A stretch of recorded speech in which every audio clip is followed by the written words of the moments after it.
உயிர்த்தெழுந்த இயேசு கிறிஸ்துடைய திருநாமத்திற்கு ஸ்தோத்திரம் உண்டாகட்டும். இந்த ஞாயிற்றுக்கிழமை ஆராதனையில் இந்த யூடியூப் வாயிலாக உங்கள் யாவரையும் சந்திக்கிறதுல மிகுந்த மகிழ்ச்சி. கண்களை மூடி நாம் பிரார்த்தனை செய்வோம். நல்ல தகப்பனே, நல்ல வேலைக்கா நன்றி உள்ளத்தோடு ஸ்தோத்திரிக்கிறேன். இந்த அருமையான இந்த காலை வேளையில் சற்றே எங்களோடு கூட பேசுங்க. நீர் பேச வேண்டுமாய் ஜெபிக்கிறேன். தகப்பனே, நீர் பேசும் நாங்கள் எல்லாரும் கேட்கிறோம். நீங்கள் பேசுகிறவர். வேதத்தை நாங்கள் பார்க்கிறோமே, உன்மேல் என் கண்ணை வைத்து உனக்கு ஆலோசனை சொல்லி உன்னை நீதியின் பாதையில் நடத்துவேன் என்று சொன்னீரே. உம்முடைய ஆலோசனைகள் எங்களுக்கு வேண்டும். நீர் தாரும். இயேசுவின் நாமத்தில் பிதாவே, ஆமென். பிரியமானவர்களே, இன்றைக்கு உங்களுக்கு மூன்றாவது பேரபிள், மூன்றாவது உவமையாக ஒரு உவமையிலிருந்து நான் பேச இருக்கிறேன். Turn with me to the book of St. Luke chapter 10. என்னோடு கூட நீங்கள் லூக்கா சுவிசேஷ புஸ்தகம் 10ஆம் அதிகாரம் 25ஆம் வசனத்துக்கு என்னோடு கூட நீங்க திருப்புங்கள். 25ஆம் வசனம். அப்பொழுது நியாயசாஸ்திரி ஒருவன்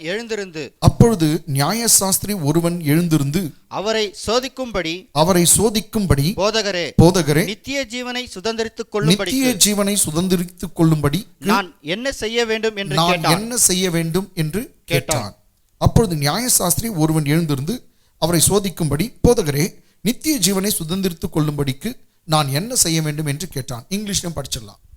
And behold, a certain lawyer stood up and tested him, saying, Teacher, what shall I do to inherit eternal life? What shall I do to inherit the eternal life? இந்த இடத்துல நாம் பார்க்கிற சமயத்தில், நான் அநேக பைபிள்களை ரெஃபர் பண்ணுகிற சமயத்தில் NIV பைபிள் இப்படியா சொல்லுது, he was expert in law, சட்ட நிபுணர் அவன். இன்னும் சொன்னால் சட்ட அறிஞர் அவன். ஏன்னா இந்த பைபிள் என்ன சொல்றதுனாக்கா 25ஆம் அதிகாரம் தமிழ்ல 25ஆம் வசனம் படிங்க. அப்பொழுது நியாயசாஸ்திரி ஒருவன் எழுந்திருந்து அவரை சோதிக்கும்படி. நிறுத்தலாம். இங்க நீங்க பாத்தீங்கன்னாக்கா நம்ம ஆர்டினரி தமிழ் பைபிள்ல நியாயசாஸ்திரின்னு சொல்லுது, சட்ட நிபுணர் அவன்.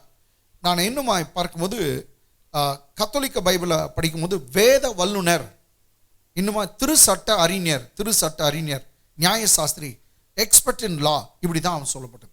அவன் என்ன சொன்னாக்கா, நிலையான வாழ்வை நான் உரிமையாக்கி கொள்ள, நான் நித்திய ஜீவனை சுதந்திரித்துக் கொள்ள நான் என்ன செய்ய வேண்டும்? நிலையான வாழ்க்கை, நான் நித்திய ஜீவன், நான் பரலோக ராஜ்யத்தை அடையணும்னா நான் என்ன செய்ய வேண்டும்? இதுதான் அவனுடைய கொஸ்டின். அற்புதமான ஒரு கொஸ்டின். இங்கிலீஷில் சொல்லுது, what I must do in order to inherit the kingdom of God. அதுக்கு இயேசு சொன்ன பதில் 26ஆம் வசனத்தை பாருங்க. அதற்கு அவர் நியாயப்பிரமாணத்தில் என்ன எழுதியிருக்கிறது? நீ வாசித்திருக்கிறது என்ன என்றார். இங்கிலீஷை பார்க்கலாம். And he said to him, What is written in the law? What is your reading of it? What is written in the law and what is your reading of it? கர்த்தர் சொன்னார், ஏன்பா நீ ஒரு நியாயசாஸ்திரி, அதாவது 10 கட்டளை எல்லாவற்றையும் அறிஞ்சவன். பைபிள் 5 புத்தகத்தில் இருக்கிறதான இந்த திருச்சட்ட புஸ்தகம் 5 புத்தகத்தில் இருக்கிறதான 613 கட்டளையும் உனக்கு தெரியும். அதுல மெயின் பிக் 10, ஃபர்ஸ்ட் அந்த 10 கட்டளை. இது எல்லாவற்றையும் நீ அறிந்திருக்கிறீ, நீ என்ன படிச்சிருக்கிற அப்படின்னு அவங்ககிட்டே கேட்கிறார். கொஸ்டின் இதான் இயேசுநாதர்கிட்ட அடிக்கடிக்கு எப்படி தாங்க, நீ கொஸ்டின் போட்டா அவர் ஒரு கொஸ்டின் போடுவார். ஆனா ஏன்னாக்கா சோதிக்க அவன் வந்தான்னு சொல்லுது, டெஸ்ட் பண்ண வந்தான். சும்மா உட்காந்து எழுந்து நின்று அவரை டெஸ்ட் பண்றான். He wants to tempt him. One translation, another translation, he wants to test him. The lawyer wants to test Jesus' knowledge, IQ. அவருடைய தரம் எப்படி இருக்குது, அவருடைய ஞானம் எப்படி இருக்குது அப்படின்னு பார்க்க தான் நித்திய ஜீவனை சுதந்திரத்துக்குள்ள என்ன செய்ய வேண்டும்னா. அப்படி கேள்வி கேட்டவங்கெல்லாம் கர்த்தர் கேள்விக்கு பதிலே சொல்றதுல அவர் ஒரு கேள்வி கேட்பார். உதாரணத்துக்கு நீங்க பாத்தா, ராயனுக்கு வரி கொடுக்குறது சரியா தப்பா அப்படின்னு கேட்குவாங்க. ஏசுநாதர் உடனே பதில் சொல்ல, அவர் என்ன சொன்னார், ஒரு காயின் காட்டு அப்படின்னு சொல்வார். இன்னும் ஒரு காயின் காட்டுன்னு சொல்லிட்டு அது இது யாருடையது அவங்ககிட்ட கேள்வி கேட்கிறார். அதனால நீங்க எந்த இடத்துல பார்த்தா கேள்வி கேட்க வந்தாங்க அவர் விடவே மாட்டார். அவருடைய சொல்ல அரசன், அவர்கிட்ட பேச்சில் யாரும் தப்பிக்கவே முடியாது. ஆனா நீங்க பாருங்க, பாமர மக்கள் ஒன்றும் தெரியாதவங்களுக்கு இவரே போய் தன்னை வெளிப்படுத்தினார். ஏழை எளியவர்களுக்கெல்லாம் அப்படியேப்பட்ட யாருக்கும் இல்லை, இவரே நேராக போய் வெளிப்படுத்தினார், அவங்களுக்கு சுகத்தை கொடுத்தார். ஒருத்தர் சும்மா படுத்து இருக்கிற இடத்துல போய் கூட நோய்வாய் 38 வருஷமா இருக்கணும், இவரே போற வாலண்டியா போய் நீ சுகமாக வேண்டும் என்று விரும்புகிறியா, இவரே கேள்வி கேட்டு அவனுக்கு சுகம் கொடுக்கிறார். 18 வருஷமா கூனியா இருந்தவள இவரே வந்து முன்னாடி அடித்து எல்லாருக்கும் முன்னாடி சுகம் கொடுக்கிறார். சகையை கூப்பிட்டான், ஆண்டவரே எங்க பார்க்க வேண்டும் விரும்பினான். கர்த்தர் சொன்ன அவரே பேசுறார், சகையை இன்றைக்கு உன் வீட்டில் நான் தங்க வேண்டும். அவன் பார்க்க விரும்பினான், நான் உன் வீட்டில் தங்க வேண்டும். அதனால பாமர மக்கள் இடத்துலலாம் ரொம்ப சகஜமா இயேசு பழகினார். ஆனா கேள்வி கேட்கணும் அப்படின்னு வந்தாங்க, இவரோ ஒரு கேள்வி கேட்குவார். அவன் கேட்டான், நித்திய ஜீவனை சுதந்திரத்துக்குள்ள நான் என்ன செய்ய வேண்டும்? அதுக்கு இயேசு நான் சொன்னேன், நீ என்ன படிச்சிருக்கிற பைபிள்ல? ஏன்னா நீ வந்து ஒரு வேத பண்டிதன், வேத அறிஞர், நீ வந்து சட்ட நிபுணர், எக்ஸ்பர்ட் இன் லா, வேத சாஸ்திரி, ஞானி, நீ என்ன படிச்சிருக்க? அவன் சொல்றான் 10 கட்டளை ஸ்டார்ட் பண்றான்.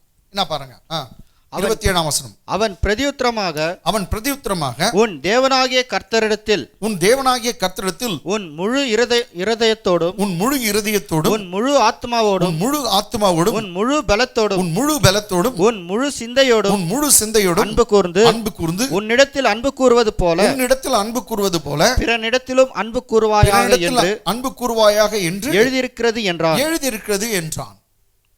இப்படி 10 கட்டளை அவன் சொல்லுகிறான். இதெல்லாம் சில கட்டளைங்க சொல்லிட்டு இப்படி தான் எழுதி இருக்குது அப்படின்னு சொல்லுகிறான். இங்கிலீஷை பாருங்க.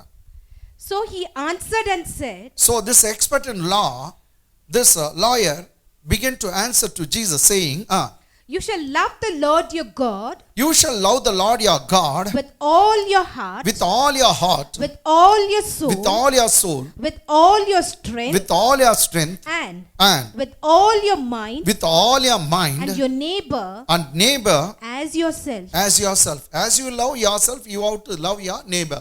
These are the commandments he said. எனக்கு அன்பால அதற்கு இயேசு என்ன பதில் சொல்றாரு அப்படின்னு பார்த்தீனாக்கா 28ஆம் வசனத்துல இயேசு சொல்லுகிற பதில் பாருங்க. அவர் அவனை நோக்கி நிதானமாய் உத்தரவு சொன்னாய். கரெக்டா சொன்னப்பா, நீ நிதானமாய் உத்தரவு சொன்னாய், அப்படியே செய் அப்பொழுது பிழைப்பாய் என்றார். அப்படியே செய் அப்பொழுது பிழைப்பாய் என்றார். இங்கிலீஷை பாருங்க. And he said to him, you have answered rightly. Do this and you will live. So Jesus' answer was, you have answered correctly, but one thing, you have to do this. நீ இதை செய், then you will live. இதை செய் அப்பொழுது நீ பிழைப்பாய். தமிழ்ல கூட அதுதான் இருக்குது, படிங்க அதை இன்னொரு முறை. அவர் அவனை நோக்கி நிதானமாய் உத்தரவு சொன்னாய், அப்படியே செய். என்ன சொல்றாரு? அப்படியே செய் அப்பொழுது பிழைப்பாய் என்றார். ஆனா இதுதான் ஒரு பிரச்சனை. அவங்களுடைய எண்ணம்லாம் நாங்க இதெல்லாம் செய்துன்னு இருக்கிறோம், நாங்க எல்லாமே செய்துன்னு இருக்கிறோம், நாங்க ஆல்ரெடி நீதிமான். ஏன்னா இதெல்லாம் செய்தா நீதிமான்னு ஒரு வசனம் இருக்குதா, நீதிமான் தான் பிழைப்பான்னு சொல்லுது. அத்த ஜீசஸ் கோட் பண்றாரு, இதை நீ செய்தாதான் நீ பிழைப்ப அப்படி சொல்ற. ஆனா அவனுக்கு அது மனசுல ஒத்துக்கல. அவன் என்ன சொல்றான் பாருங்க, அடுத்த வசனம் எப்படி இருக்குது. அவன் தன்னை நீதிமான் என்று காண்பிக்க மனதாய் இயேசுவை நோக்கி, அவன் தன்னை நீதிமான் ஆல்ரெடி நான் செய்து கொண்டிருக்கேன், தன்னை நீதிமான் என்று காண்பிக்க மனதாய் இயேசுவை நோக்கி, எனக்கு பிறன் யார் என்று கேட்டான். எனக்கு பிறன் யார்? நான் ஒரு எல்லா பைபிளை படிச்சவன், எனக்கு எல்லாம் தெரியும், நான் இதெல்லாம் செய்து நிற்கிறேன், நான் ஒரு நீதிமான் காட்டணும்னு விரும்பினா. பைபிள் என்ன சொல்லுது? இதெல்லாம் செய்தனா 10 கட்டளை ஒழுங்கா நீ செய்தினா, அது மாத்திரமல்ல அதோடு கூட பல கட்டளைகள் இருக்குது, டூஸ் அண்ட் டு நாட்ஸ்ன்னு இருக்கும்.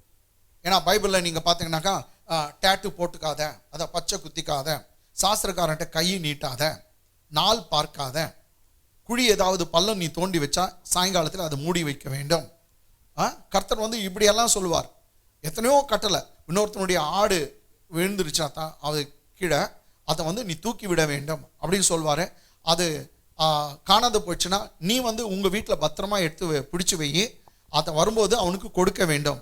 தேவாலயத்துக்கு வரும்போது வெறுங்கையா வராத, காணிக்கையோடு வா. இது போல பல காரியங்களை கர்த்தர் வந்து டூஸ் அண்ட் டு நாட்ஸ், இது செய்யாத, செய்வகை பிரமாணங்கள், செய்யக்கூடாதவைகள் அப்படின்னு சொல்லி நீங்கள் பார்த்தீங்கன்னாக்கா டூஸ் வந்து 365 365 டூஸ் சொல்கிறார். இதெல்லாம் செய் அப்படின்றது. செய்யாத, இது செய்யாத, திருடாத, பொய் சொல்லாத அப்படின்னு நீங்கள் பார்த்தீங்கன்னாக்கா செய்யக்கூடாது வந்து 248 365 நீ கூட்டி பார்த்தீங்கன்னாக்கா 613 வரும். 613 கட்டளைங்க தான் நியாயப்பிரமாணம். இதுதான் பைபிள் இருக்கிற ஃபர்ஸ்ட் 5 புக்கு. என்னங்க, ஆதியாகமும், யாத்ராகமும், லேவியராகமும், எண்ணாகமும், உபாகமும், இந்த 5 புக்கில் இத்தனை கட்டளை இருக்குதா? ஸோ இத்தனை கட்டளையும் நீ நிறைவேற்றினாதான் நீ என்னங்க ஒரு பரிசுத்தவான் அல்லது நீதிமான். அந்த நீதிமான் தான் பிழைக்கவே பிழைப்பான்னு சொல்றார். அதனால தான் கர்த்தர் உபாகமம் 28ஆம் வசனத்தில் கூட சொன்னாரு, நீ நியாயப்பிரமாணத்தில் இருக்கிறதெல்லாம் நான் சொன்னதெல்லாம் கவனமா கேட்டு அதன்படி நீ நடந்தால், நீ அப்படியெல்லாம் செய்தினா தான் நீ வாளாகாமல் தலையாகுவாய், நீ கீழாகாமல் மேலாகுவாய், நீ வீட்டிலும் ஆஸ்வதிக்கப்பட்டா வெளியிலும் ஆஸ்வதிக்கப்பட்டிருப்பாய் சொன்னார். இதை நீ ஒன்றில் தவறிட்டுனா கூட உனக்கு சாபம் வரும்ன்ட்டு நிறைய சாபத்தை கர்த்தர் கொடுத்தார். இதை செய்யணும், இதை செய்தால் நீ பிழைப்பாய்னா. இது கரெக்ட் தாங்க. நியாயப்பிரமாணம் இயேசு கிறிஸ்து வருவதற்கு முன்பாக இந்த பூமியில 1500 வருஷத்துக்கு முன்பாக மோசேயின் மூலமாய் கொடுக்கப்பட்டது நியாயப்பிரமாணம். இதன்படி நீ செய்தால் பிழைப்பாய், அதன்படி நீ செய்யாவிட்டால் பிழைக்கவே மாட்டாய்ன்றது. ஆனா ப்ராப்ளம் என்னன்னாக்கா, இதுவரைக்கும் ஒருத்தரும் அதன்படி செய்யவே இல்லை. நான் சொல்ல, பைபிள் சொல்லுது, இயேசுநாதரும் சொல்லுகிறார், அதை நான் சொல்லுகிறேன்.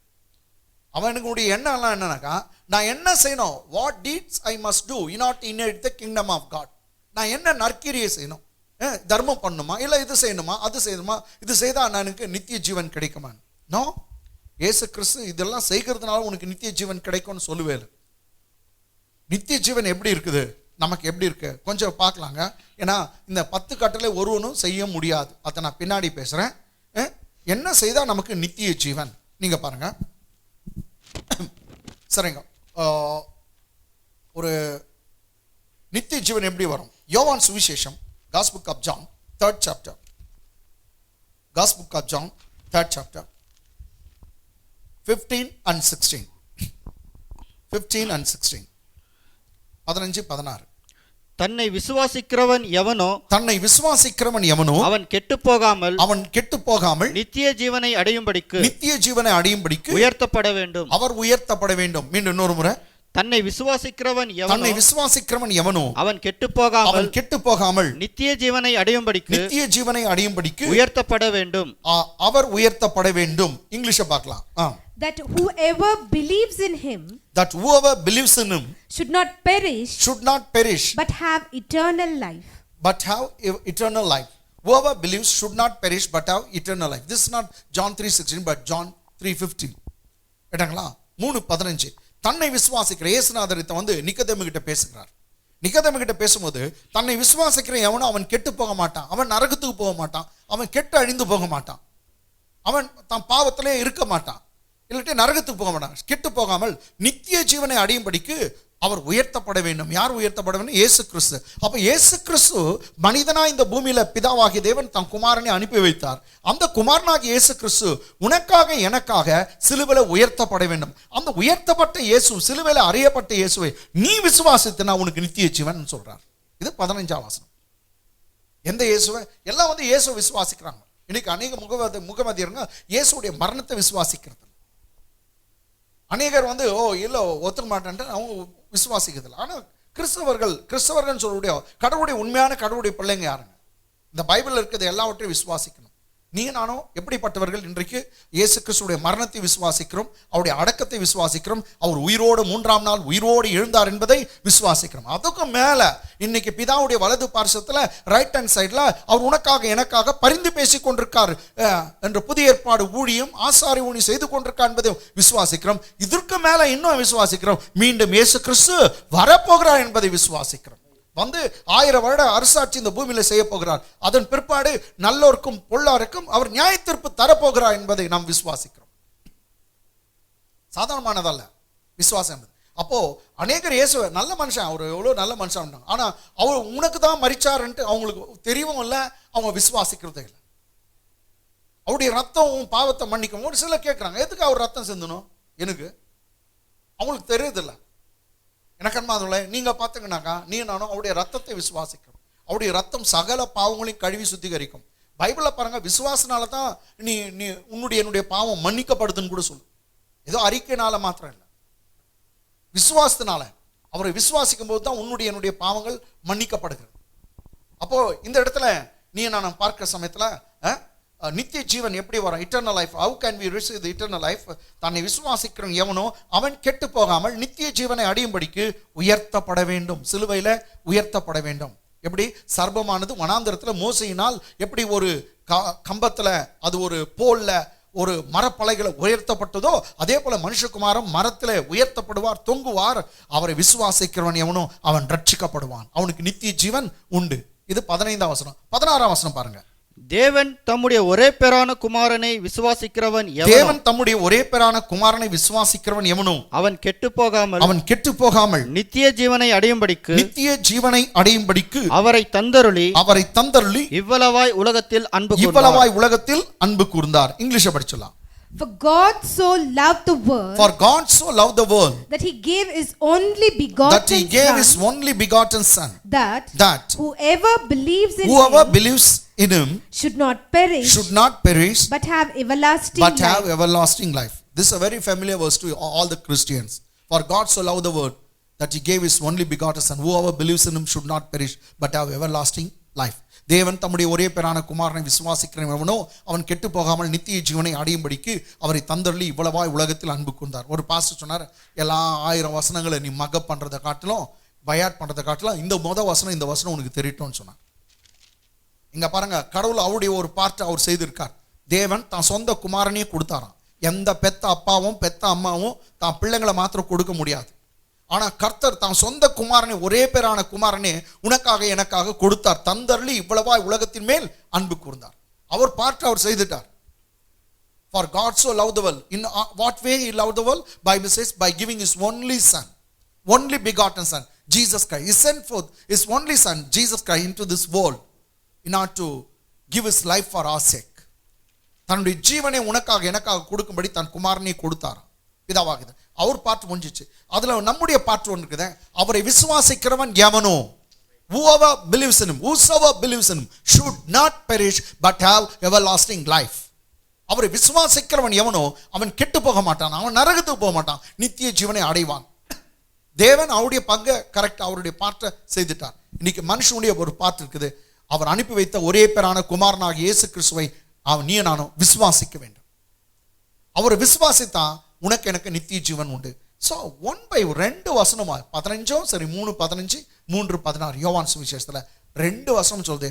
நித்திய ஜீவனுக்கு ரொம்ப இங்க மலையை ஏறி இறங்க தேவையில்லை, 7 கடலை தாண்ட தேவையில்லை, இல்லாவிட்டா தலையை வெட்ட தேவையில்லை, ரத்தத்தை சிந்த தேவையில்லை. அதுக்கு பதில் அவரே நமக்கு ரத்தம் கொடுத்தாரு.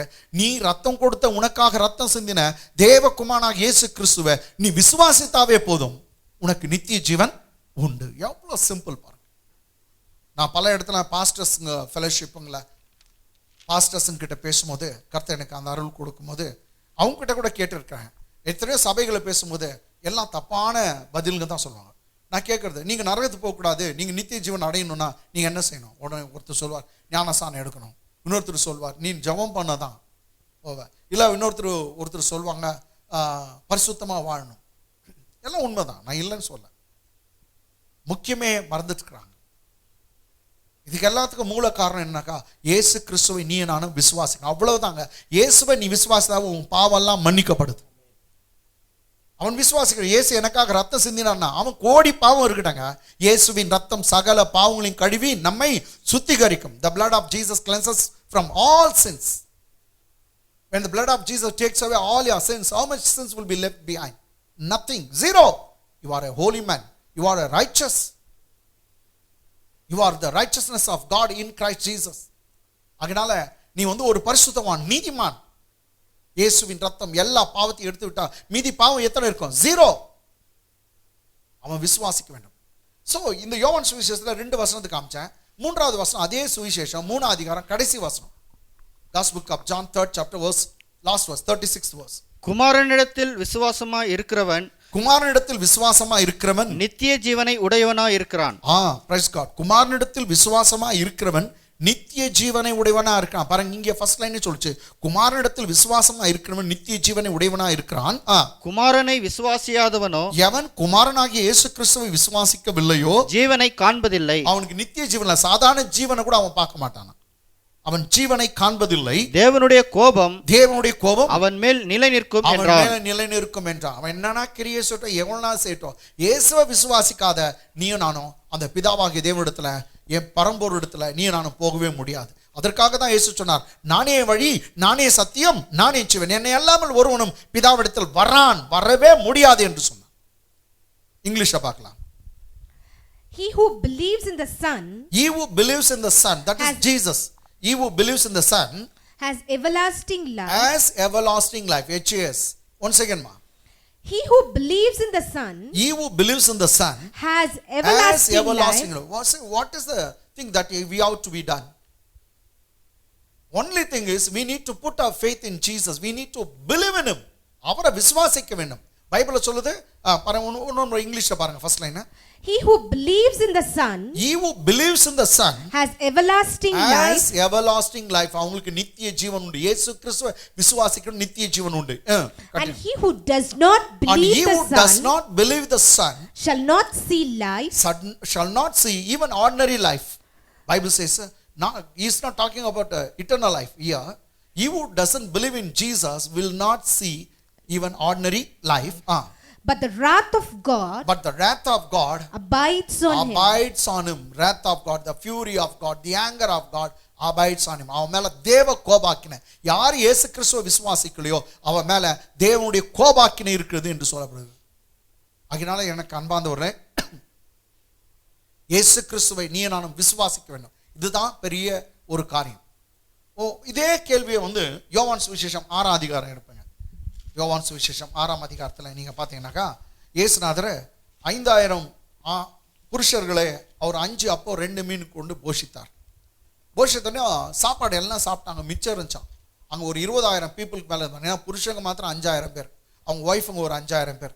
ஒரு வீட்டுக்கு 2 பிள்ளைங்கன்னா கூட அது ஒரு 10,000 பிள்ளைங்க, 5000 ஒய்ஃபு, 5000 ஹஸ்பண்டுங்க, டோட்டல் 20,000. ரொம்ப சின்ன கணக்கு நான் போட்டேன். அந்த காலத்தில் எவ்வளோ பிள்ளைங்க இருந்து. அதனால இவ்வளவு ஜனங்களுக்கு 20,000க்கு மேலே இருந்த ஜனங்களை வெறும் 5 அப்போ 2 மீன் சாப்பாடு கொடுத்துட்டு மிச்சம் ஆச்சான், 12 கூட மிச்சம் ஆச்சான். இதை பார்த்தானுங்க எல்லாம், இவர்கிட்ட இவர் பின்னாடி போனாக்கா டெய்லி சாப்பாடு கிடைக்குன்னு சொல்லிட்டு மறுநாளும் வந்துட்டானுங்க இயேசுவை தேடி. அப்போ இயேசு அவங்கள முகத்திலே அறைகிறது போல அப்படி நேராக பேசுறார். 26ஆம் வசனம், 6:26. இயேசு அவர்களுக்கு பிரதியுத்தரமாக, நீங்கள் அற்புதங்களை கண்டதினால் அல்ல, நீங்கள் அப்பம் புசித்து திருப்தியானதினாலே என்னை தேடுகிறீர்கள் என்று மெய்யாகவே உங்களுக்கு சொல்லுகிறேன். English 6:26. Jesus answered them and said, Most assuredly I say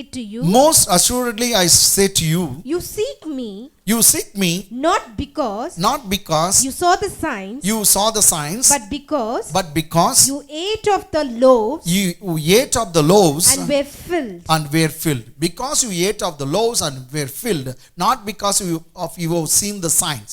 நீங்க ஏதோ என் பின்னாடி அதிசயங்களே அற்புதங்களையும் வார்த்தைகளையும் நீ கண்டு நீங்க என்ன விசுவாசிக்கல, நல்லா திருப்தியா சாப்பிட்டீங்களே நேற்று, அதுக்கு தான் இன்னைக்கு வந்திருக்கீங்க அப்படின்னு அப்படியே முகத்துல அரைகிற மாதிரி. நம்ம எங்க ஊர் பாஷை மூஞ்சில் அடிச்ச மாதிரின்னு வாங்க. அப்படியே இயேசுநாதர் பேசுறார், முகத்துல அரைந்தது போல பேசுறார், சடால்னு பேசுறார். நீங்க நல்லா சாப்பிட்டீங்களா, அதனால தான் வந்தீங்க. அந்த ஜனம் அப்படித்தாங்குது. இந்த ஜனம் பாருங்க, அடுத்த வசனம், அவன் மெய்ய சாப்பாடு தான் வந்துக்கிறாங்க. 27. அழிந்து போகிற போஜனத்திற்காக அல்ல. இயேசு அவங்களுக்கு பதில் சொல்றாரு, அழிந்து போகிற போஜனத்திற்காக அல்ல, நித்திய ஜீவன் வரைக்கும் நிலை நிற்கிற போஜனத்திற்காகவே கிரியை நடப்பீங்கள். அதை மனுஷகுமாரன் உங்களுக்கு கொடுப்பார். அவரை பிதாவாகிய தேவன் முத்திரித்திருக்கிறார் என்றார். நித்திய ஜீவன் வரைக்கும் நிலை நிற்க போகிற போஜனத்திற்காகவே கிரியை நடப்பீங்கள். கர்த்தர் அழிஞ்சு போகிற சாப்பாட்டுக்காக வராதீங்கன்னா, நித்திய ஜீவன் வரைக்கும் நிலைச்சு நிற்க போகிற அந்த ஒரு போஜனம் இருக்குது, அதுக்காக நீங்க பிரயாசப்படுங்கன்னு சொன்னார். இங்கிலீஷ்ல பாருங்க. Do not labor for the food which perishes. Do not labor for the food that perishes. But for the food which endures to everlasting life. Which endures for everlasting life. Which the Son of Man will give you. Because God the Father has set his seal on him. So do not labor for the food that is about to be perished. அழிஞ்சு போகிற சாப்பாடுகளை நித்திய ஜீவன் வரைக்கும் நிலைச்சு நிற்க போகிற அந்த சாப்பாடுக்காக நீங்க பிரயாசம் பண்ணுங்க. மனுஷகுமாரன் ஆகிய இயேசு கிறிஸ்து நான் அதை கொடுப்பேன், பிதா அவரே என்னை முத்திரை போட்டிருக்கிறார் அப்படின்னு சொல்றார். உடனே அவங்க பதில் பாருங்க என்ன சொல்றாங்க 28. அப்பொழுது அவர்கள் அவரை நோக்கி தேவனுக்கேற்ற கிரியைகளை நடப்பிக்கும்படி நாங்கள் என்ன செய்ய வேண்டும் என்றார்கள். தேவனுக்கேற்ற கிரியைகளை நாங்கள் செய்யும்படி கிரியைகளை நடப்பிக்கும்படி நாங்கள் என்ன செய்ய வேண்டும். கிரியையில தான் கேட்கிறாங்க, நாங்க என்ன கிரியை செய்யணும் ஆண்டவரே இயேசுவே? அந்த சாப்பாடு பெறணும், அந்த நித்திய ஜீவனை பெறணும், அதுக்கு நாங்க என்ன செய்யணும்? English. Then they said to him, What shall we do? That we may work the works of God. What shall we do? See, what shall we do? They are always boasting about their deeds, their works. That we may work the works of God. அவங்க சொல்றாங்க நாங்க என்ன செய்யணும்? அந்த தேவனுக்கு ஏற்ற கிரியைகளை நடப்பிக்கும்படி நாங்க என்ன செய்யணும்? எல்லாம் நீங்க கவனிச்சுங்க வருது. அப்ப தேவனுக்கு ஏற்ற கிரியைனா என்ன? அவங்க கேள்வி கேட்டாங்க, என்ன செய்யணும் நாங்க தேவனுக்கு ஏற்ற கிரியை? அதுக்கு ஜீசஸ் சொல்ற, இயேசுநாதர் சொல்ற ஸ்பெஷல் பதில் பாருங்க. இந்த பதிலே நமக்கு எல்லாத்தையும் புரிய வச்சிடும். 29. இயேசு அவர்களுக்கு பிரதியுத்தரமாக அவர் அனுப்பினவரை நீங்கள் விசுவாசிப்பதே தேவனுக்கேற்ற கிரியையா இருக்கிறது என்றார். Praise God. இன்னொரு முறை அவர் அனுப்பினவரை நீங்கள் விசுவாசிப்பதே, அவர் அனுப்பினவரை பிதாவாகிய தேவன் அனுப்பின இயேசு கிறிஸ்துவை நீங்கள் விசுவாசிப்பதே தேவனுக்கேற்ற கிரியையா இருக்கிறது என்றார். English. Jesus answered and said to them, This is the work of God, that you believe in him whom he sent. This is the work of God, that you believe in him whom he sent. This is the work of God. அப்ப கடவுளுடைய கிரியை என்ன? கர்த்தர் எந்த எதிர்பார்க்கிறார்? நீ நானும் இங்க இருந்து இங்க இருக்கிற மண்ணெல்லாம் மாதிரி அங்க கொட்டணுமா? இல்ல 1000 பேருக்கு வீடு கட்டி கொடுத்து தான் கர்த்தர் பிரியப்படுறாரா? இல்ல ஒரு 30,000 பேருக்கு அன்னதானம் போட்டா பிரியப்படுறாரா? அதுவும் நல்லதுதான், இதெல்லாம் செய்யணும், பைபிள் அதான் சொல்லுது எங்களுக்கு. அப்புறம் தான் கர்த்தர் கத்து கொடுத்துக்கிறார். எல்லாவற்றுக்கும் மேலாக அவர் அனுப்பின குமாரனை நீ விசுவாசிக்கிறதே உனக்கு நீ செய்ய வேண்டிய பெரிய கிரியைன்னு சொல்றார். Greatest work ever to be done in order to get God's favor is you should believe in the Son of God whom God the Father has sent. தேவ குமாரனை பிதாவாகிய தேவன் அனுப்பினார். அந்த குமாரன் மேல நீ விசுவாசம் வைக்கிறது தான் கிரியை. அதுதான் பெரிய கிரியை. அதன் மூலமா தான் பிதாவிடத்துல நீ சேர முடியும், அவரிடத்துல மெரிட்டை பெற முடியும், வேற வழியே அல்ல.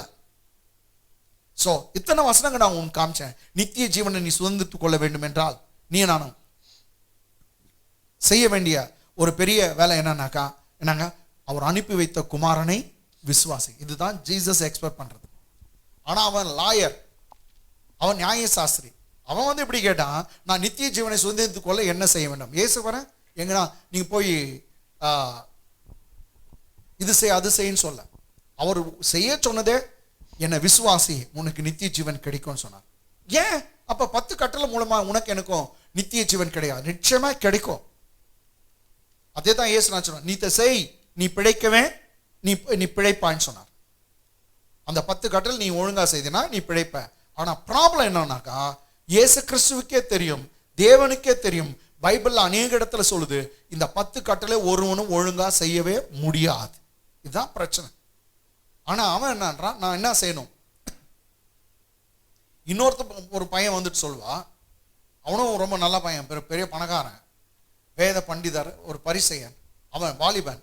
அவன் சொல்லுவான், நான் இதெல்லாம் செய்திருக்கேன், என் சின்ன வயசுல செய்திருக்கேன். ஆக்சுவலி ஒருவராலும் செய்ய முடியாது.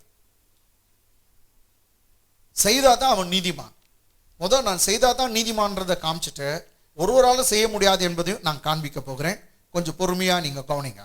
கர்த்தர் உங்களை ஆசீர்வதிப்பார். புக் ஆஃப் எசேக்கியல் தீர்க்கதரிசன புத்தகம், புக் ஆஃப் எசேக்கியல் சாப்டர் 18 verse 9.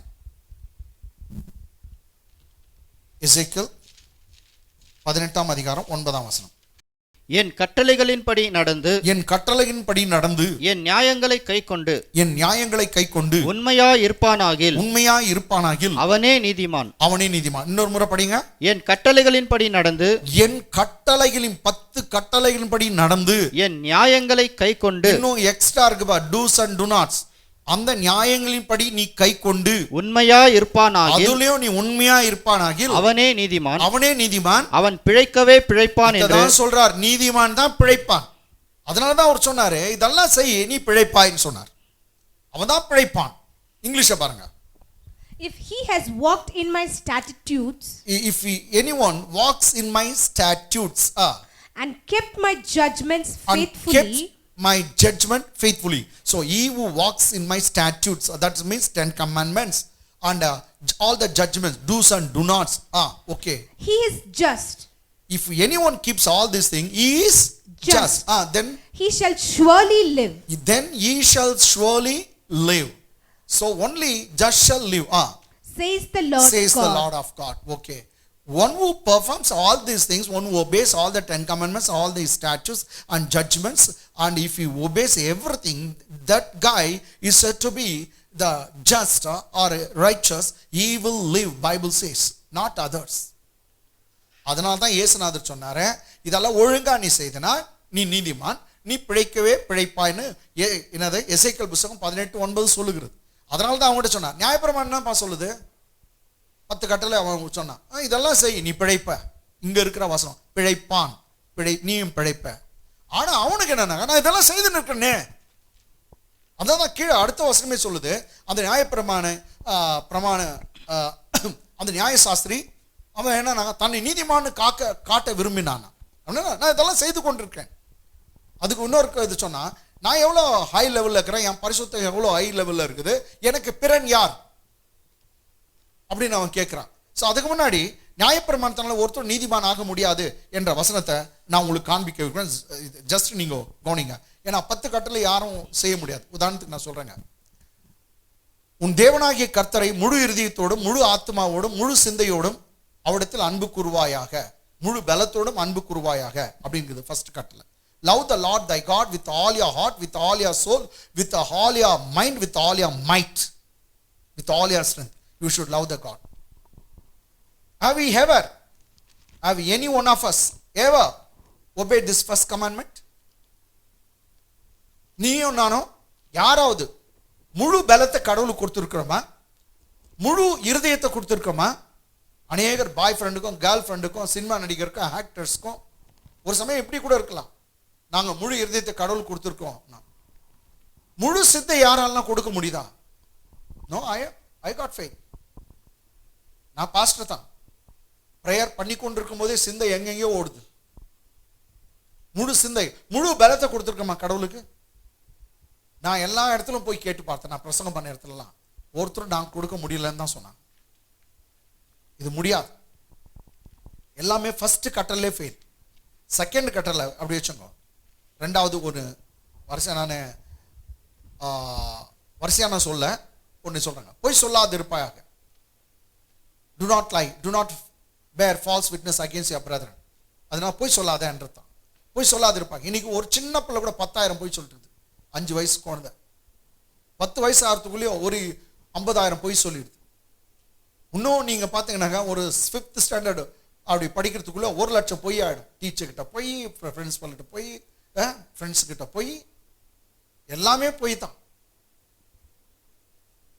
ஏன் வளர்ந்தவங்க நீங்க பார்த்தீங்கன்னா எத்தனை லட்சக்கணக்கில் ஒருத்தர் 3 நாள்ல 4 லட்சம் சொல்லிட்டு இருப்பாங்க போய். அவ்வளோ போய் அந்த விஷயத்துல நீங்க பார்த்தீங்கன்னாக்கா எல்லாம் அவுட். ஏன்னா நம்முடைய ஆண்டவர் அவர் ஸ்டாண்டர்ட்லேயே கொடுத்தார்.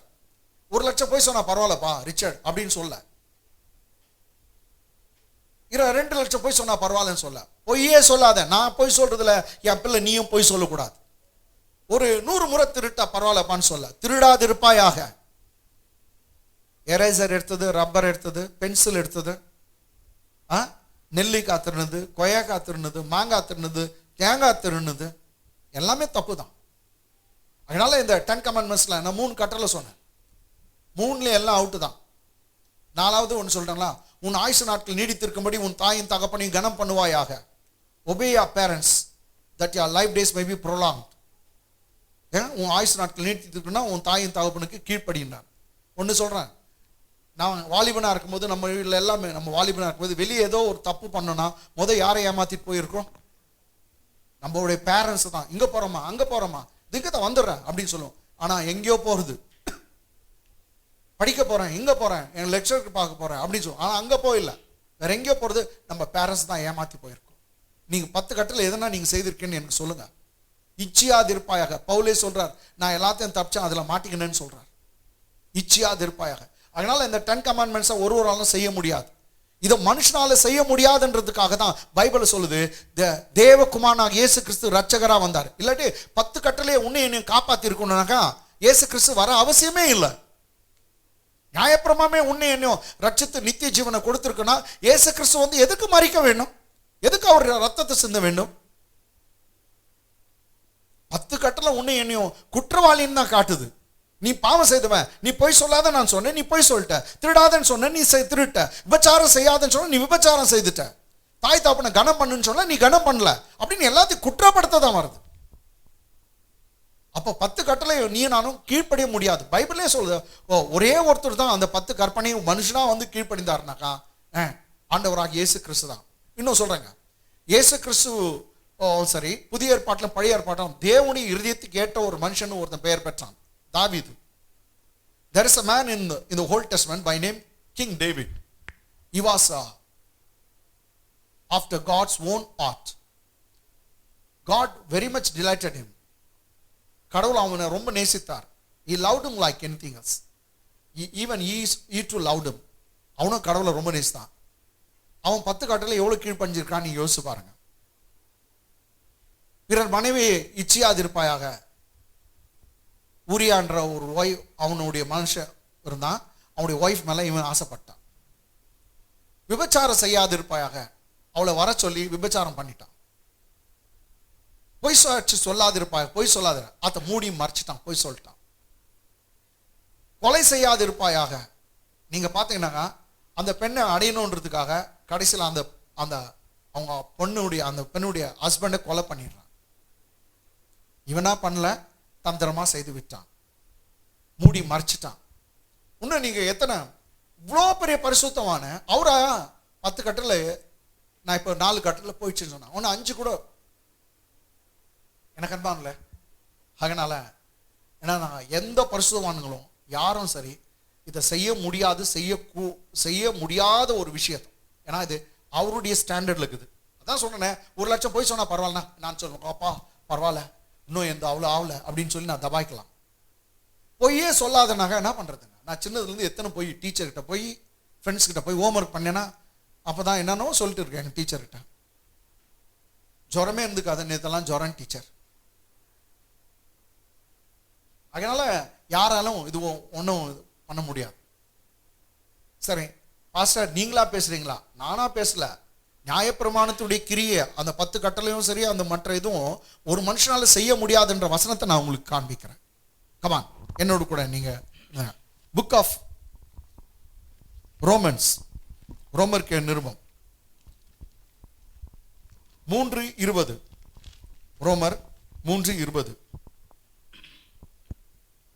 இப்படி இருக்க பாவத்தை அறிகிற அறிவு நியாயப்பிரமாணத்தினால் வருகிறபடியால். நல்லா கவனிச்சுங்க பிரதர், பாவத்தையே அறிகிற அறிவு எதனால வருதான்? நியாயப்பிரமாணத்தின் வருகிறதா. தேவனை அறிகிற அறிவு நியாயப்பிரமாணத்தில் வருகிறதுன்னு சொல்லல. பரிசுத்தத்தை அறிகிற அறிவு நியாயப்பிரமாணத்தில் வருகிறதுன்னு சொல்லல. பாவத்தையே அறிகிற அறிவு நியாயப்பிரமாணத்தினால் வருகிறது. இன்னொரு இடத்துல சொல்லுது, மரணமே உன் கூர் எங்கே, பாதாளமே உன் ஜெயம் எங்கே. மரணத்தின் கூர் பாவம், மரணத்திற்கே கூரா ஸ்டிங் இருக்குதா, அது வந்து பாவமா? பாவத்தின் பலன், பாவத்துக்கே பலன் கொடுக்குது நியாயப்பிரமாணம் சொல்லுது.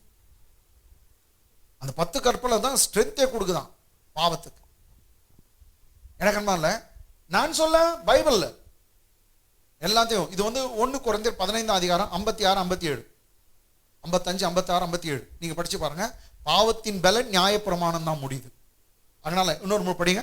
இப்படி இருக்க பாவத்தை அறிகிற அறிவு நியாயப்பிரமாணத்தினால் வருகிறபடியால் எந்த மனுஷனும் எத்தனை பேரு, எந்த ஒரு மனுஷனும் நியாயப்பிரமாணத்தின் கிரியைகளினாலே, நியாயப்பிரமாணம் இந்த 10 கட்டளைக்கு கீழ்ப்படி கீழ்ப்படுகிறதுனால கிரியையினால தேவனுக்கு முன்பாக மனுஷனுக்கு முன்பாக நடிச்சிடலாம், ஆனா தேவனுக்கு முன்பாக நீதிமானாக்கப்படுவதில்லை. நீதிமானாக்கப்படுவதில்லை. எந்த ஒரு மனுஷனும் தேவனுக்கு முன்பாக நியாயப்பிரமாணத்தின் கிரியையினால அது கீழ்ப்படினால நீதிமானாக்க முடிவது இல்லை, முடியாது.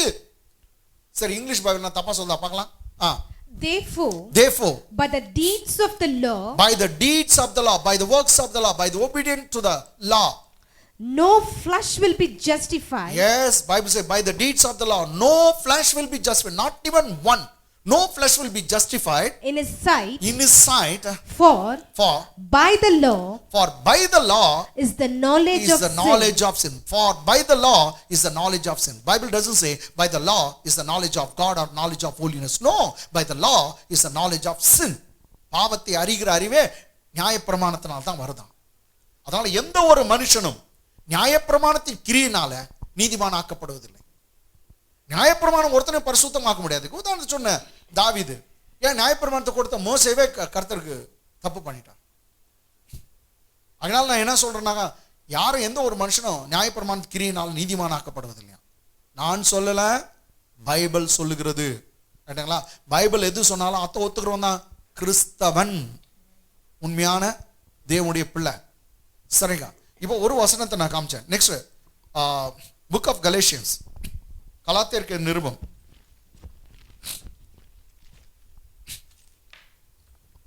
2:15 அப்படியே 16, 2:15, 16. புறஜாதியாரின் பிறந்த பாவியாயிராமல், புறஜாதியில் பிறந்த நாம் பாவியாயிராமல், சுபாவத்தின்படி யூதரா இருக்கிற நாமும், சுபாவத்தின்படி யூதரா இருக்கிற நாமும், புறஜாதியும் சரி யூதரா இருக்கிற நாமும் இயேசு கிறிஸ்துவை பற்றும் இயேசு கிறிஸ்துவை பற்றும் விசுவாசத்தினாலேயே அன்றி, இயேசு கிறிஸ்துவை பற்றும் விசுவாசத்தினாலே அன்றி, நியாயப்பிரமாணத்தின் கிரியைகளினாலே, நியாயப்பிரமாணத்தின் கிரியையினாலே 10 கட்டளைக்கு கீழ்ப்படுகிறதுனாலே மனுஷன் நீதிமானாக்கப்படுகிறதில்லை என்று. பாருங்க, வந்துச்சு, மனுஷன் ஒரு காலம் நியாயப்பிரமாண கிரியையினால நீதிமானாக்கப்படுவது இல்லை என்று அறிந்து. சோ இது தெரியும் நமக்குன்றாரு. நான் இதை அறிஞ்சோம், நியாயப்பிரமாண கிரியையினால நீதிமானாக்கப்படுறது இல்ல. அப்படி என்ன அறிஞ்சார்னா நியாயப்பிரமாண கிரியையினால நீதிமானாக்கப்படுது. அப்ப எப்படி?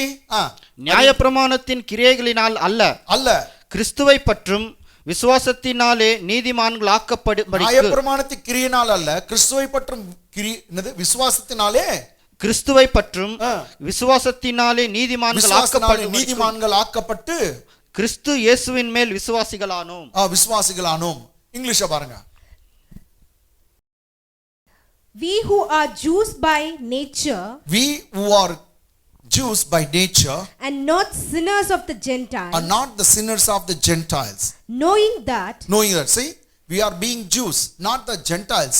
We know that. What did he know? Knowing that a man is not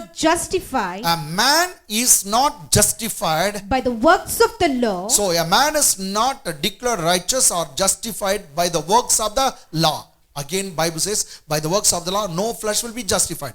Man is not justified by the works of the law, but by the faith in Jesus Christ. Praise God. But by faith in Jesus Christ, even we have believed in Christ Jesus. Even we believed in Jesus Christ, that we might be justified by faith. That we might be justified by faith in Christ, and not by the works of the law. Not by the works of the law. 2 times it comes in 15th verse. ரெண்டு முறை, not by the works of the law, but by believing in Jesus Christ. 16th verse தமிழ்ல பாருங்க. நியாயப்பிரமாணத்தின் கிரியைகளினாலே, நியாயப்பிரமாணத்தின் கிரியையினாலே எந்த மனுஷனும் நீதிமானாக்கப்படுவதில்லையே. நியாயப்பிரமாணத்தின் கிரியையினாலே எந்த மனுஷனும் நீதிமான் ஆக்கப்படுவதில்லை. இங்கிலீஷ் எங்க இருக்கு பாருங்க. For by the works of the law, no flesh shall be justified. Once again, ma. For by the works of the law, no flesh shall be justified. நியாயப்பிரமாணத்தின் கிரியையினாலே எந்த மனுஷனும் ஒருவனும் ஒரு ஃப்ளஷும் சரி அவன் நீதிமான் ஆக்கப்படுவதில்லை. ஸோ அகெயின் இந்த பைபிளை நம்ம பார்த்துட்டோம். ஸோ ரோமர்ல பார்த்தோம். இந்த இடத்துல 2 வசனம் ஆக 3 வசனம் ஆயிடுச்சு. இப்போ கலாத்தியர் 3:11 பாருங்க. கலேஷியன்ஸ் 3:11. நியாயப்பிரமாணத்தினாலே ஒருவனும் தேவனிடத்தில் நீதிமானாகிறதில்லை என்பது. பாருங்க, நியாயப்பிரமாணத்தினாலே ஒருவனும், ஒரு மனுஷனும் ஒருவனும் என்ன வருதுல தேவனிடத்தில் நீதிமானாகிறது தேவனிடத்தில் நீதிமான் ஆகிறது இல்லை என்று வெளியரங்கமா இருக்கு. வெளியரங்கமா இருக்கு. நியாயப்பிரமாணத்தினால இந்த 10 கட்டளை கீழ்ப்படுகிறதுனால ஒருவனும் தேவனுக்கு முன்பாக நீதிமானாக்கப்படுகிறது இல்லை என்று வெளியரங்கமா இருக்கு. வெளியரங்கம். It is obvious, it's open, it's evident. இங்கிலீஷ்ல பாருங்க எப்படி இருக்குது. But that no one is justified by the law, no one is justified by the law in the sight of the God, in sight of the God is evident. Once again ma. But that no one is justified by the law, no one will be justified by the law in the sight of the God, in the sight of God is evident. For the just shall live by faith. Okay, just shall live by faith. விசுவாசனால தான் அவன் நீதிமான் ஆக்கப்படுறான், நீதிமானா பிழைப்பான்னு சொல்லப்பட்டது தவிர ஒரு காலம் அந்த 10 கட்டளைக்கு கீழ்ப்படுகிறதுனால நீதிமான் ஆக்கப்படுவது ஏன் முடியாதுனாக்கா, நம்மால கீழ்ப்படிய முடியல. என்னால முடியலன்னு நான் ஒத்துக்கிறேன். எங்க சர்ச்லாம் கேட்டேன், எல்லாம் முடியலன்னு சொல்லிட்டாங்க. நீங்க என்னால முடியும் பாஸ்டர்னு சொல்லுங்க பாரு. பொய் சொல்லாதிருப்பாயாகன்ற ஒரு கட்டளை மீறிட்டு இன்னொரு பொய் ஜாஸ்தி ஆயிடுது உங்களுக்கு. இல்ல பாஸ்டர் நான் எல்லாம் செய்துங்கிறேன், 2வது போய் ஜாஸ்தி ஆகுது சிஸ்டர். ஒருவன், ஏன்னா பைபிளே சொல்லிச்சு, ஆவியானவர் எழுதி இருக்கிறார், பரிசுத்த பவுல் சொன்னார், பரிசுத்த பவுல் மூலமா ஆவியானவர் பேசுகிறார். ஒருவனும் எந்த ஒரு மனுஷனும் no flesh will be justified in his sight. மனுஷன் முன்னாடி ஒயிட் அண்ட் ஒயிட்டை போட்டு இல்ல ஏதோ ஒன்று போட்டா ஆவியானவரே அப்படின்னு ஆடிடலாம், பாடிடலாம், நடிச்சிடலாம். But no flesh will be, no man will be justified in his sight. அவருக்கு தெரியும், அவர் பார்வையில், அவர் கண்களுக்கு முன்பாக எந்த ஒரு மனுஷனும் நியாயப்பிரமாண கிரியினால் நீதிமானாக்கப்படுவதில்லை. இதுதான் வசனம் சொல்லுது. ஏன் ஜீசஸே சொல்றாரு நியாயப்பிரமாணத்தை உன்னால் செய்ய முடியாதா, இது மாதிரி யாரும் செய்தது இல்லைன்னு சொல்றாரு. பாருங்க, கமான் என்னோடு கூட. இது ரொம்ப அற்புதமான ஒரு வசனம். யோவான் சுவிசேஷம் 7:19. யோவான் சுவிசேஷம் 7:19. மோசே நியாயப்பிரமாணத்தை உங்களுக்கு கொடுக்கவில்லையா? இயேசுநாதர் சொல்றாரு, மோசஸ் உங்களுக்கு நியாயப்பிரமாணத்தை கொடுக்கலையா, 10 கட்டளை கொடுக்கலையா? அப்படி இருந்தும் உங்களில் ஒருவனும், எத்தனை பேரு? உங்களில் ஒருவனும் அந்த நியாயப்பிரமாணத்தின்படி நடக்கிறதில்லை. நான் ஒன்றும் நடக்கிறது இல்லை அப்படின்றார். ஒருவனும் அவரே சொல்லிட்டார். ஆனா இப்ப இருக்கிறவங்க வந்து நான் நடக்கிறேன்றாங்க. ஓ, நீ இயேசுடைய அறிவாளி, நீ இயேசுடைய புத்திசாலி. அவரே சொல்லிட்டா ஒருவனும் நடக்கிறது இல்லை. மோசஸ் நியாயப்பிரமாணத்தை கொடுத்தார், ஒருவன் நடக்கிறது இல்லை. ஆவியானவர் எழுதி வச்சுக்க ஒருவனை நீதிமான் ஆக முடியாது. ஆனா இப்போ இவர் புலம்புறாரு, என்னால முடியும். கில்லாடி கிட்டு இன்னும் சொல்லணும்னா உன்ன மாதிரி பைத்தியம் பிடிச்சோ எவனும் இல்லை தான் சொல்லணும். ஒருவனும் நியாயப்பிரமாணத்தினால என்ன ஆகுறது இல்லை, நீதிமான் ஆக போறது இல்லை, ஒருவனும் நடக்கிறது இல்லை. இங்கிலீஷை பாருங்க. Did not Moses give you the law? Did not Moses give you the law? And yet none of you. How many? None of you. Yet none of you keeps the law. Keeps the law. Nobody kept the law. This is Jesus' statement. Nobody has ever kept the law. No one. இதுவரைக்கும் யாரும் அதை வந்து அதன்படி நடந்ததில்லை, அதை பின்பற்றினதில்லை. இது இயேசுநாதரே அவர் வாய்மொழியாய் சொன்னது. அதனால எனக்கு அன்பானல்ல, நீ நானும் இந்த உலகத்துல நீதிமானாக வேணும்னா ரொம்ப சிம்பிள். பிதாவாகி தேவன் அனுப்பினாரே அவருடைய குமாரன், அவரை நீ விசுவாசித்தாவே உனக்கு நித்திய ஜீவன் வரும். நீ இயேசுவை விசுவாசிக்கிறதுனால தான் நீ நீதிமான். எவ்வளோ ஈஸிங்க. 10 கற்பனை யாராலும் செய்ய முடியாது. ஆனா 10 கற்பனை ஒருத்தர் செய்தார், தேவகுமாரன். அவர் தான் பர்ஃபெக்டா நிறைவேற்றினார். என்னால நிறைவேற்ற முடியல, ஆனா ஒருத்தர் நிறைவேற்றினார் பாரு. அவரை நான் நம்புறேன், அவரை நான் விசுவாசிக்கிறேன்.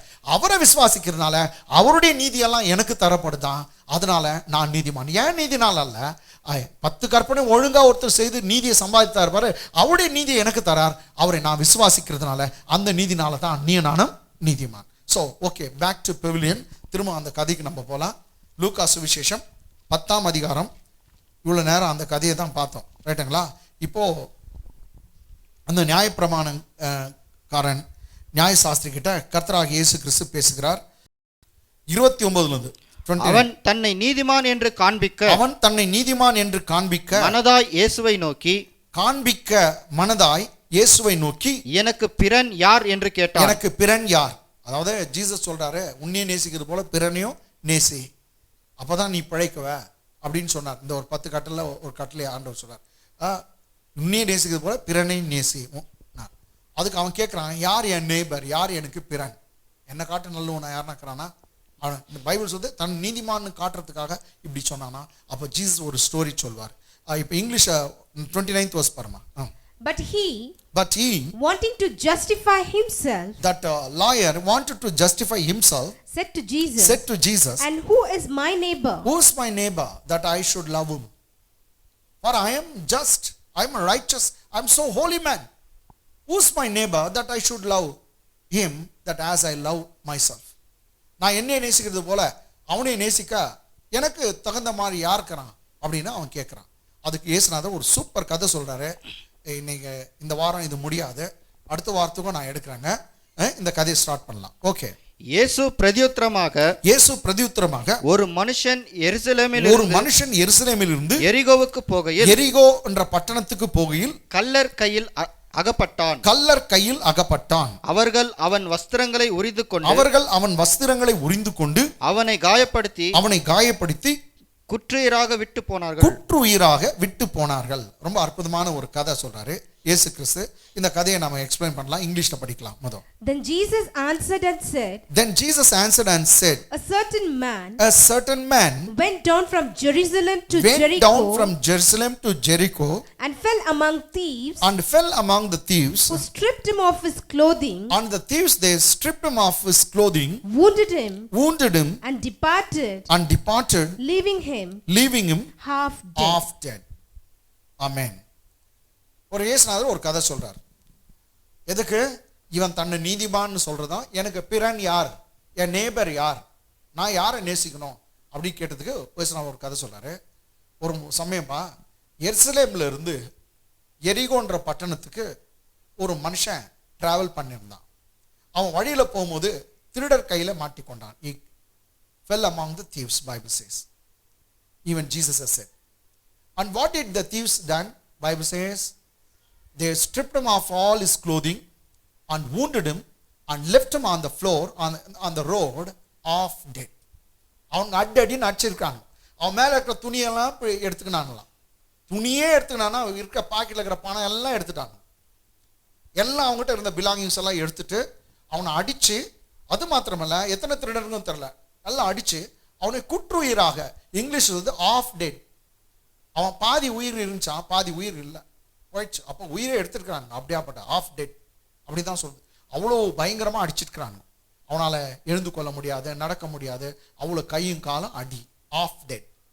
தமிழ்ல குற்றுயிராக அவனை விட்டு போனார்கள். என்ன நடக்குது பாருங்க.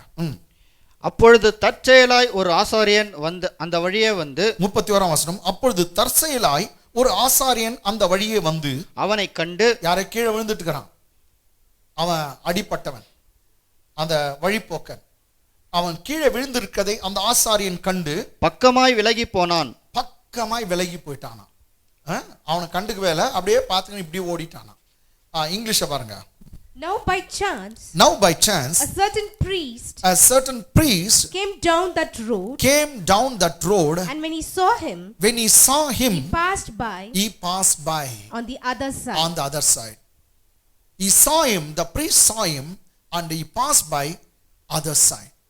ஒரு ஆசாரியன் வந்தான், தற்செயலா வந்தார். பாஸ்டர், ஒரு பெரிய பாஸ்டர், ஒரு பிஷப் அப்படிதான் வச்சிருந்தான் ஆசாரியன். அவரு நேரா அப்படி அந்த பக்கம் அந்த ரோட்ல வராரு, கீழே விழுந்துட்டு இருக்கிறான். ஒரு ஹெல்ப் பண்ணல, ஒன்னு அவனை கண்டுக்கல. யார் சொல்ற ஸ்டோரி? இயேசுநாதர் சொல்றான். அவனை அப்படியே கண்டுக்காம பக்கமாய் விலகி அப்படியே கடந்து போயிட்டாரான். கீழே விழுந்து இருக்குனுக்கு எந்த ஒரு ஹெல்ப் இல்லை. அட்லீஸ்ட் பரதாபப்பட்டு, இல்லை இவரால் தான் தூக்க முடியல, இன்னொருத்தருங்க யாருன்னா ஒருத்தர் ஹெல்ப் பண்ணுங்கப்பா அப்படின்னு கூட கூப்பிடல, ஒன்றும் இல்லை. ஆனால் கண்டுக்காத அப்படி விலைக்கு போனான். மேபி அவனுக்கு பாதி உயிர் இருக்குது, ஹெல்ப்னு கேட்டிருக்கலாம், எனக்கு உதவி செய்யுங்கன்னு கேட்டிருக்கலாம். ஆனால் சப்தம் கேட்டோம், அவன் அழுகிறத கண்டோம், அவனுக்கு விலகி போயிட்டார். இது பாஸ்டர், ஒரு ஒரு என்னங்க, ஒரு குருவானவர், இல்லாவிட்டா இங்க வந்து பிரீஸ்ட்னு சொல்லுது. ஓகே, அடுத்த வசனம். அந்தப்படியே ஒரு லேவியனும், இது 32ஆம் வசனம், அந்தப்படியே ஒரு லேவியனும் அந்த இடத்துக்கு வந்து அவனை கண்டு பக்கமாய் விலகி போனான். லேவியன், லிவைட், அவன் தான். இவனும் வந்து சர்ச்சில் வேலை செய்கிறவங்க தான். டெம்பிள் ஆஃப் காட், அந்த காலத்தில் தேவாலயத்தில் தேவனுடைய வீட்டில் வேலை செய்கிறவங்க. லேவியன்னா லேவி கோத்திரம் ரொம்ப ஸ்பெஷல். இவங்களுக்கு பாஸ்டர் ஆகிற தகுதி எல்லாம் உண்டு. இவர்கள் அபிஷேகம் பண்ணப்பட்டவர்கள். இந்த லேவியன் கூட அந்த பக்கத்துல வந்து இடத்துக்கு வந்து இவனை கண்டானா, இவனும் பார்த்து பக்கமாய் விலகி போனான். 32 in English. Likewise, a Levite, when he arrived at this place, came and looked, and passed by on the other side. Came and looked and passed by on the other side. ரொம்ப பேர் இருப்பாங்களா, எதுனா இருந்தாலும் கண்டுக்க மாட்டாங்க, என்ன இருந்தாலும் அவங்க சில உதவியே செய்ய மாட்டாங்க, சொந்தத்துக்கு கூட பந்தத்துக்கு கூட செய்ய மாட்டாங்க. ஆனா இந்த ஒரு மனுஷன் ஏதோ உதவி அற்றவனா இருக்கான், கீழே விழுந்து இருக்கிறான், கட்டாயம் உதவி செய்திருக்க வேண்டும். ஆனா அவனும் அப்படியே பார்த்துன்னு அப்படியே போயிட்டானா. இப்போ ஜீசஸ் உடைய ஸ்டோரியில ஒரு வந்து ஒரு ஆசாரியர் அவன் போயிட்டாரு, பக்கமா போயிட்டாரு. லேவியன் அவரும் பார்த்தாரு, கண்டாரு, பக்கமா விலகி போயிட்டாரு. மூணாவது யாரோ வரான்னு சொல்றாரு இயேசுநாதர். 33ஆம் வசனம். பின்பு சமாரியன் ஒருவன் பிரயாணமாய் வருகையில் அவனை கண்டு மனதுருகி கிட்ட வந்து அவனுடைய காயங்களில் எண்ணெயும் திராட்சரசமும் வார்த்து காயங்களை கட்டி அவனை தன் சுய வாகனத்தின் மேல் ஏற்றி சத்திரத்துக்கு கொண்டு போய் அவனை பராமரித்தான். 33 in English. But a certain Samaritan, as he journeyed, came where he was, and when he saw him, he had compassion on him, and went to him, and bandaged his wound, pouring oil and wine, and he set him on his own animal, brought him to an inn,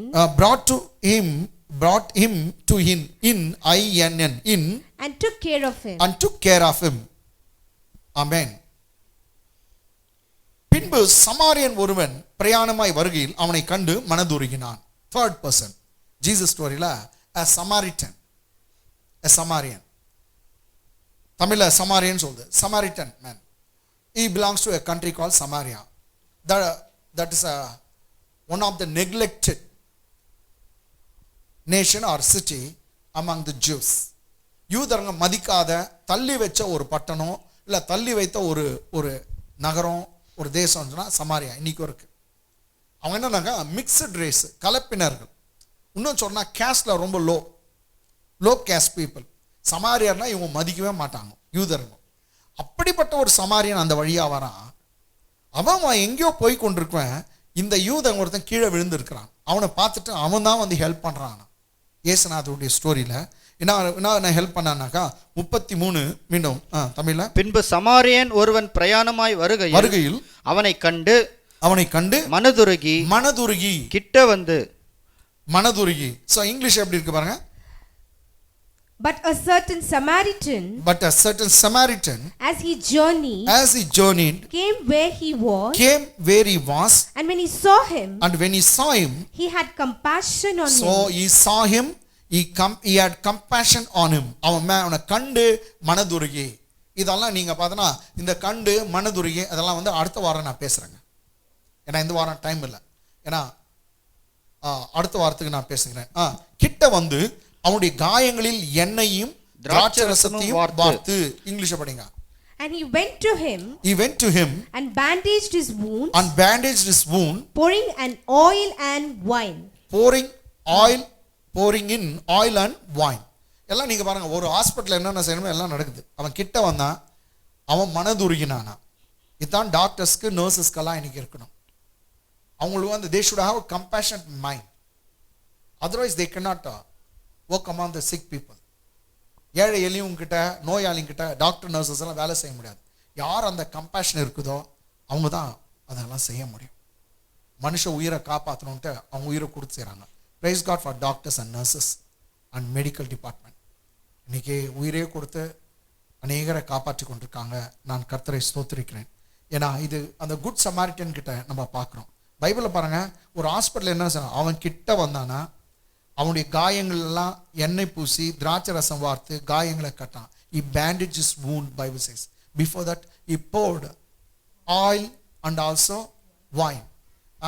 ஒயின்னா வந்து ஒரு alcohol content. Alcohol வந்து நோய்கள்லாம் துடைக்கிறதுக்கு spirit use பண்ணுவாங்க. Oil வந்து நீங்கள் பார்த்தா எண்ணெய் புண்ணு ஆற்றும். ரெண்டுத்தையும் அவன் போட்டானா. நெக்ஸ்ட்டு அவனை தான் என்னது காயங்களை கட்டி அவனை தன் சுய வாகனத்தின் மேல் ஏற்றி அவங்ககிட்ட கழுதை இருந்துக்குது. அந்த கழுதை மேலே இவனே ஏற்றுவானா. இந்த காலத்தில் வந்து 108 ஆம்புலன்ஸ் மாதிரி வச்சுங்க. அவளால் நடக்க முடியாது. அதனால 108 வந்து கழுதை தான். அவன்கிட்ட இருந்த அவனுடைய வாகனத்தையே அவன் வெஹிக்கிளே இவன் யூஸ் பண்ணலாம். அவன் வந்து இந்த கழுதை மேலே இவனை தூக்கி போட்டுக்கின்னு சத்திரத்துக்கு கொண்டு போய், சத்திரம் அந்த காலத்தில் சத்திரம்ங்குது, இந்த காலத்தில் ஹாஸ்பிட்டல் கேட்டுங்களா, ஹாஸ்பிட்டலுக்கு கொண்டு போய் அவனை பராமரித்தான். உட்காந்து அங்கே வந்து கவனிச்சுக்கிறான் அட்டெண்டராக இருந்து. சரி, இவன் வேலை ஏதோ ஒரு வேலை, எங்கேயோ போயின்னுக்கிறவன் யாரோ ஒருத்தர் விழுந்திருந்தவனை இவ்வளோ செய்கிறான். வந்து கண்டு மனதுருகி அவன் காயங்களெல்லாம் கழுவி அதுக்கு பேண்டேஜ் போட்டு நெக்ஸ்ட்டு அவன் வாகனத்து மேலே ஏற்றி கொண்டு சத்திரத்துக்கிட்டுன்னு போயிட்டு அவனை அங்கே வந்து பராமரித்தான். இங்கிலீஷை பாருங்க. And went to him and bandaged his wounds, pouring on oil and wine, and he set him on his own animal, brought him to an inn, and took care of him. He took care of him. Next Bible சொல்லுது, அடுத்த நாள் இவன் போனோமா, ஒரு நாளெல்லாம் அவன் கூட தங்கியிருந்தான். பாருங்க. மறுநாளிலே அவன் புறப்படும் போது 2 பணத்தை எடுத்து சத்திரத்தான் கையில் கொடுத்து, அந்த ஹாஸ்பிடலுக்காரன் கையில கொடுத்து, நீ இவனை விசாரித்துக்கொள், நீ பத்திரமா பாத்துக்கப்பா, இவனை விசாரித்துக்கொள், அதிகமாய் ஏதாகிலும் இவனுக்கு செலவழிந்தால் நான் திரும்பி வரும்போது அதை உனக்கு தருவேன் என்றார். அதை நான் உனக்கு தருவேன் என்றான். திரும்பி வரும்போது எக்ஸ்ட்ரா என்ன செலவாயிருச்சுன்னா அதையும் நான் தரேன், பே பண்றேன். இவன் யாருங்க? கீழே விழுந்தவன் யாரு? இவன் யாரு? இவனுக்கு உறவு கூட இல்லைங்க, அந்த ஜாதி ஜனம் கூட இல்லை. யாரோ இவன், அந்த அப்படிப்பட்ட மனுஷன் யாரோ இன்னொரு ஊருக்காரன். அந்த சமாரியனுக்கு அவன் மேல ஒரு நல்ல எண்ணம் வந்து இவனை தூக்கின்னு போய் நமக்கு என்ன போச்சுன்னு சத்திரத்தில் ஹாஸ்பிட்டலில் விட்டுட்டு அங்கே பணத்தை இவனையும் காட்டினானா. இவன் பணத்தை கட்டி அவன் ஒரு நாள் எல்லாம் இருந்து அவனை பார்த்துக்கின்னு மறுநாள் இவன் வேலை நிறைய இருக்குது. அவன் போகும்போது அந்த ஹாஸ்பிட்டலுக்காரன் சத்திரக்காரன்கிட்ட சொல்கிறான், இதோ பணத்தை வச்சுக்கப்பா, இன்னும் எதனா எக்ஸ்ட்ரா செலவாச்சுன்னா நான் திரும்பி வரும்போது அதையும் நான் பே பண்ணிடுறேன் அப்படின்னு சொல்லிட்டு போனா அப்படின்னு சொல்லிட்டு. இங்கிலீஷை பாருமா. On the next day, when he departed, he took out 2 denarii. He took out 2 denarius. Gave them to the innkeeper. To that innkeeper. And said to him, Take care of him. And whatever more you spend, when I come again, I will repay you. I'll reimburse you. நான் திருப்பி கொடுத்துறேன் சொன்னா. இப்போ அந்த story இப்படி முடிச்சிடலாம், நம்மளோட time ஆச்சு. 36. இப்படி இருக்க கல்லர் கையில் அகப்பட்டவனுக்கு இந்த 3 பேரில் எவன் பிறனாய் இருந்தான் உனக்கு எப்படி தோன்றுகிறது என்றார். English. So which of these 3 do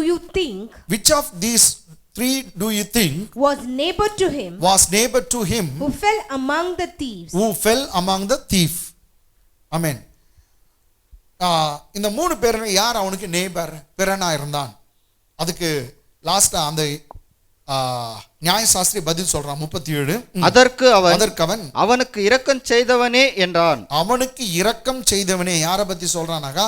அந்த சமாரியன் தான் அவனுக்கு இரக்கம் செய்தவனே என்றான். அப்பொழுது இயேசு அவனை நோக்கி நீயும் போய் அந்தபடியே செய் என்றார். நீ போய் இப்படி செய் என்றார் கர்த்தர். உனக்கு செய்யட்டும் சொல்ல, நீ போய் செய். ஏன்னா அன்பே வந்து நியாயப்பிரமாணத்தின் முடிவா இருக்கு. நீ இப்படி மற்றவங்களுக்கு செய். ஏன்னா இது வரைக்கும் நீ இது மாதிரி செய்யல, பிறனுக்கு நீ செய்யல. ஆனா நீ சொல்ற என்கிட்ட எல்லாம் நியாயப்பிரமாணத்தை எல்லாத்தையும் நான் கீழ்படிச்சிட்டேன்னு சொல்ற. நீ போய் இப்படி செய், அப்பொழுது பிழைப்பாய். கடைசியா இங்கிலீஷ் தான் அந்த verse 37. And he said, He who showed mercy on him. Then Jesus said to him, Go and do likewise. So who's the neighbor? Jesus asked the question. For that question, the expert in law answered saying, the one who helped him. That means he talks about Samaritan. அந்த நல்ல சமாரியனை அவன் தான் சமாரியாலேருந்து வந்து உதவி செய்தவன் தான் என் neighbour. கர்த்தர் சொல்ல இதே மாதிரி நீ செய்யின்னு சொல்லிட்டார். இன்னொருத்தன் செய்யணும்னு சொல்ல, நீ போய் செய். எனக்கு அன்பால அதோடு முடிக்கிறேன். இதோடைய ஸ்டோரியுடைய ஆழமான சத்தியங்கள்லாம் கர்த்தர் சித்தமானால் அடுத்த வாரம் நம்ம பார்க்கலாம். இன்னைக்கு நீ நானும் இரக்கம் உள்ளவர்களாக இருக்க வேண்டும்னு கர்த்தர் விரும்புகிறார். ஏன்னா நம்முடைய அப்பா இரக்கம் உள்ளவர். நல்லோர் தீயோர் கெட்டோர் எல்லாருமே மழை கொடுக்குறாரா, வெயில் கொடுக்குறார், எல்லாருக்கும் எல்லாத்தையும் விளைவிக்கிறார்.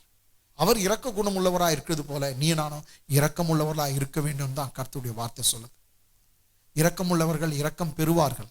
நீ ஒருத்தருக்கு இரக்கம் செய்வாரு, உனக்கு தானா இரக்கம் கிடைக்கும். இரக்க குணமுள்ளவர்கள் பாக்கியவான்கள். கர்த்தராகிய இயேசு கிறிஸ்து ஒரு முறை அப்படியே சொன்னாரு, பலி அல்ல இரக்கத்தை விரும்புகிறேன்னு சொன்னார். Jesus said, I'm not decide after what sacrifices, rather mercy. This is what the scripture says. எனக்கு அன்பால இரக்கமா இருப்போம், இரக்கம் பெறுவோம். கர்த்தர் உங்களை ஆஸ்வதிப்பார். கண்ணில் மூடி நாம் ஜெபிக்கலாம். நம்ம தானே pastor D Maran, reverend D Maran அவர்கள் நம்ம ஜெபத்தை நடத்துவார். நல்ல ஆண்டவரே, இந்த நல்ல வழிக்காக நன்றியோடு துதிக்கிறோம், சோதரிக்கிறோம். இந்த ஆராதனை கர்த்தாவுடைய தேவதாசர் மூலியமா நீ பேசின ஜீவனுள்ள வார்த்தைக்காக உமக்கு நான் நன்றி செலுத்துகிறேன் சுவாமி. ஆண்டவரே, இரக்கம் கர்த்தா, அந்த சமரியா கர்த்தா போல, அந்த சமரியனை போல கர்த்தா இரக்கம் செய்யும்படியாக நீர் எங்களுக்கு இரக்கம் செய்ய நான் ஜெபிக்கிறோமப்பா. அந்த லேவினை போல இராதபடிக்கு, அந்த ஆசிரியனை போல இராதபடிக்கு ராஜா, ஆண்டவரே கர்த்தா, அது கர்த்தா சமரியனை போல நாங்கள் வாழ எங்களுக்கு இரக்கம் செய்ய நான் ஜெபிக்கிறோம். நீ இரக்கம் உள்ளவரப்படியாலே அதே போல எங்களுக்குள்ள அந்த இரக்கத்தை காண்பிக்க நான் மற்றவர்களுக்கு பிறருக்கு உதவி செய்ய எங்களுக்கு தேவன் உதவி செய்ய நான் ஜெபிக்கிறையா. இந்த நாளில் கர்த்தா அந்த செய்தி ஒவ்வொருக்குள்ள கிரியை செய்ய ஆண்டவரே, அந்த ஒவ்வொரு இதை பார்க்கிற ஒவ்வொரு மேலும் உங்கள் கிருபை இருக்கட்டும். இவருக்குள்ள உங்களுடைய வார்த்தைகள் கிரியை செய்ய வேண்டும் என்று நான் ஜெபிக்கிறோமையா. கர்த்தர் நீர் ஒவ்வொரு நீ ஆஸ்வதிங்க. தேவ செய்தி கொடுத்த தாசர் இன்னும் நீ வல்லமை நீ பயன்படுத்துகிறாக. துதி கன மகிமையெல்லாம் உமக்கு நாங்கள் செலுத்துகிறோம். இயேசுவின் நாமத்தில் ஜெபிக்கிறேன் நல்ல பிதாவே, ஆமீன் ஆமீன். தாத்தி தேவனுடைய ஆசனை பெற்றுக்கொள்ளலாம். நம் கர்த்தராகிய இயேசு கிறிஸ்துவின் கிருபையும் பிதாவாகிய தேவனுடைய அன்பும் பரிசுத்தவானுடைய அன்னிநைக்கமும் சந்தோஷ சமாதானமும் இந்த யூடியூப்ல பார்க்குற செய்தியை எல்லாருமே தேவ கிருபையும் ஆசீர்வாதமும் தங்கி இருப்பதாக. ஆமீன். என் ஆத்துமாவே கர்த்தரை சோதரி, என் முழுவதுமே பரிசுத்த நாமத்தை சோதரி. என் ஆத்துமாவே கர்த்தரை சோதரி, கர்த்தர் செய்த சகலமும் மறவாதே. ஆமீன் ஆமீன். கர்த்தர் உங்களை ஆசீர்வதித்தார். ஆமீன்.